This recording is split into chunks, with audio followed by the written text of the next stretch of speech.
If you've spent any time talking to South Africa's white farming minority, there is one name that will keep coming up: the Sightlanders, the world's largest non-state civil defense organization, who believe not only that civil war is coming to South Africa, but that they need a serious plan and preparations for when it does.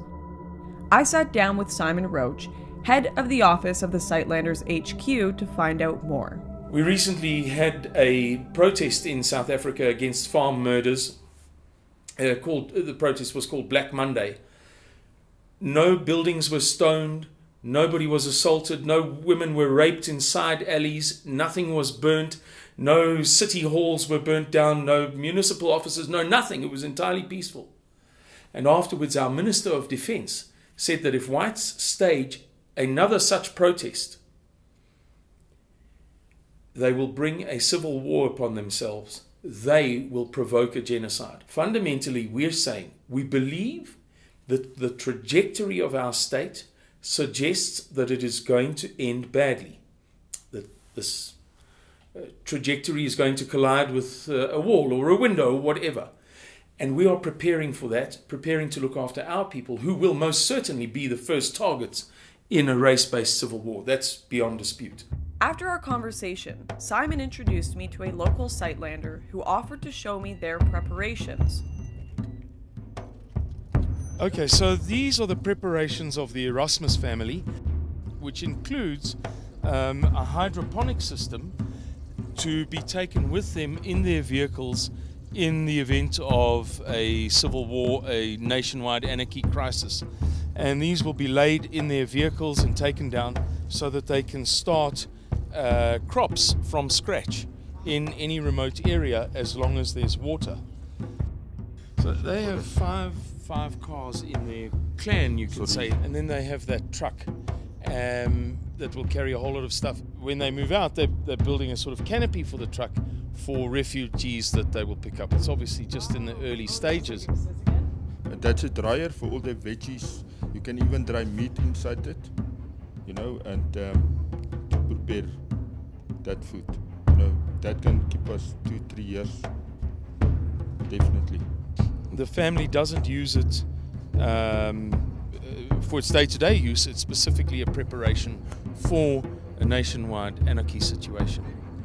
The scale and thoroughness of these preparations would make you think the apocalypse is just around the corner, but Simon assured me that these were only the preparations of one of thousands of others across the country prepping in the same way.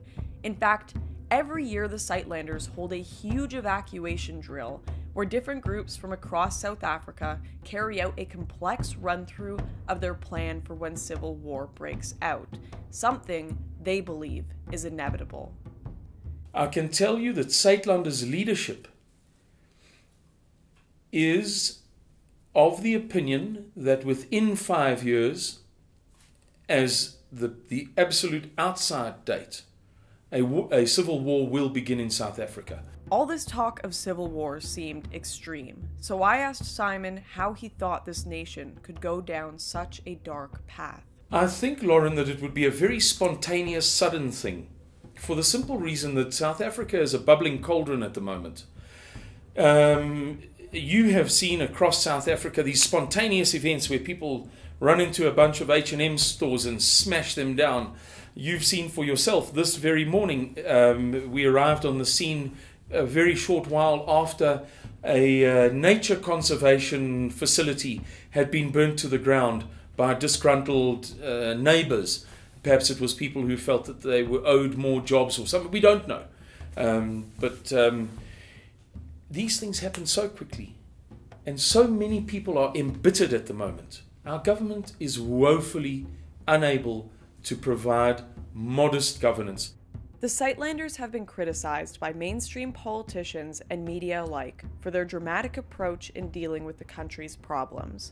But as the crime wave deepens and the government's anti-white rhetoric is now being realized in legislation to take white land, I have to wonder, if we were in their shoes, would we be compelled to act in the same way? And could the Sightlanders be preparing for what is becoming an ever more realistic, bloody future in South Africa? Thank you so much for watching this video. I just wanted to let you know that this is actually just a short clip from a much larger documentary project I'm working on called Farmlands. Now, there are a million ways you can help with this project and spread the word about the situation going on in South Africa. If you want to know how you can do that, go down to the links below or visit farmlands.online. I'll see you next time.